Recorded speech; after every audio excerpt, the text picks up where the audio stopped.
Oh, the end of term crisis of grades. When they've seen their scores, kids are dismayed. They pound at the door, crying, "Help! Raise my score!" But their urgency's strangely delayed. I'm Heidi Marks Morris, and I started teaching high school in 1995. Despite nominal retirement in 2015, I've been in the classroom ever since. I'm writing a book about what I've learned in my career because I want to help others experience the connections and joy that I have found in successful teaching. It's called Teaching Matters, and you can sign up for news of it at my website, marksteachingmatters.com. I turned my final grades in this morning, and I have spent the day responding to frantic student emails. How can I get my grade up? These emails frustrate me.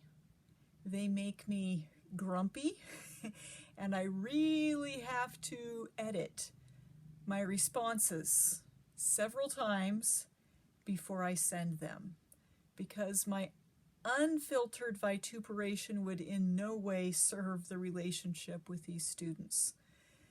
We have finished half of the class.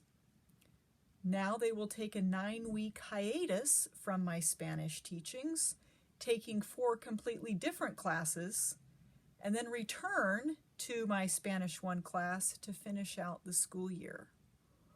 I had a large majority of my students work hard and do well, and that is enormously gratifying, especially in COVID times where nothing is normal, everything is more difficult, and teaching and learning automatically come with those air quotes around them every time I say them.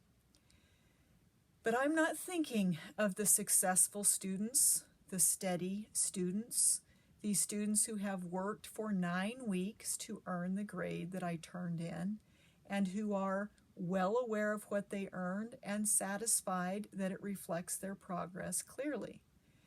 Instead, all of my energy, all of my ire is focused on the 4 or 5 emails I have dealt with today, frantic to improve grades. I want to share a couple of them with you and some thoughts about grades and students and conversations with students about their grades. First, I have a student that I will call Pablo. All of my Spanish students choose a Spanish name to go by. None of them chose Pablo this term. Pablo is a capable young man with a Portuguese-speaking background who worked well the first half of the quadmester, but did very little in the last half and coasted through with a pretty easy C. He scored a B on the final, and that held his grade pretty firmly at a C for him. I have my grades posted every week. I tell students to check them. I tell students what their grades are. Well, this morning, after grades were posted, I got an email from Pablo that said, "So apparently those homework assignments I didn't turn in are negatively affecting my grade. I need to turn them in to get my grade up. Can you unlock them for me?" And my gut instinct is to respond, many cruel things, many sarcastic things, many, "Oh, now they matter? You didn't see those zeros in there for the last 9 weeks?" But I bit my tongue for the most part and nodded and smiled and put them in, and they raised his grade to a B. I was pleased. He was not. I got another email. "So I really want an A. So can I do X, Y, and Z to get an A?" And I was angry.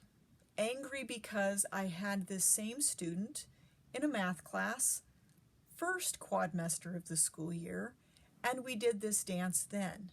no work or very little work for a huge majority of the term, and then a flurry of activity, frenetic desire to succeed in the last few yards of the race, to triumph with an A, about which he boasted proudly.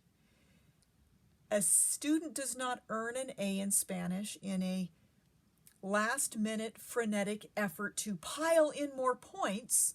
Much of their grade is weekly practice, which didn't happen, but now the student wants the A, and I am expected to pave the way to it. Very angry about that.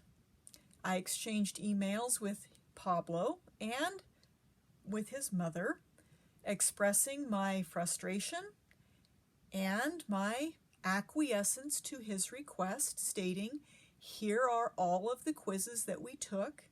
None of them Pablo has taken in the course of the past 7 weeks. If he averages 100% on all of these quizzes, mathematically that will raise his grade to the desired 90%. Have at it, Pablo. And Mom, would you please talk with him about what good study habits look like?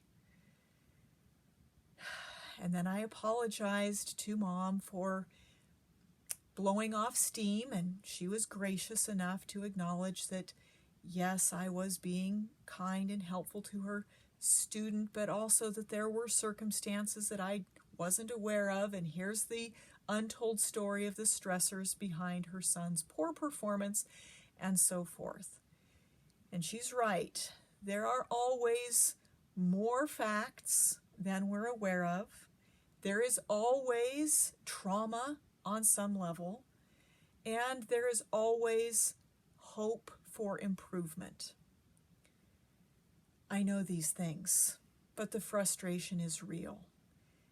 Second story. I will call this young man Juan. Juan is a poor student, a fact he acknowledged at the beginning of the term, a fact he has repeatedly joked about throughout the term, but his study habits steadily improved. I was proud of him. I complimented him on this several times.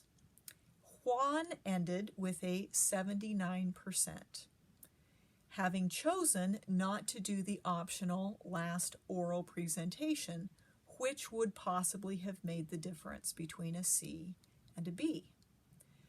When he got the 79%, he sent me this email.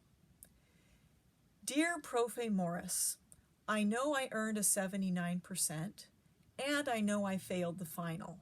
However, I get a break on my car insurance if I have all A's and B's. So, can I have a B? If not, what can I do to raise my grade to a B? Thanks, Juan.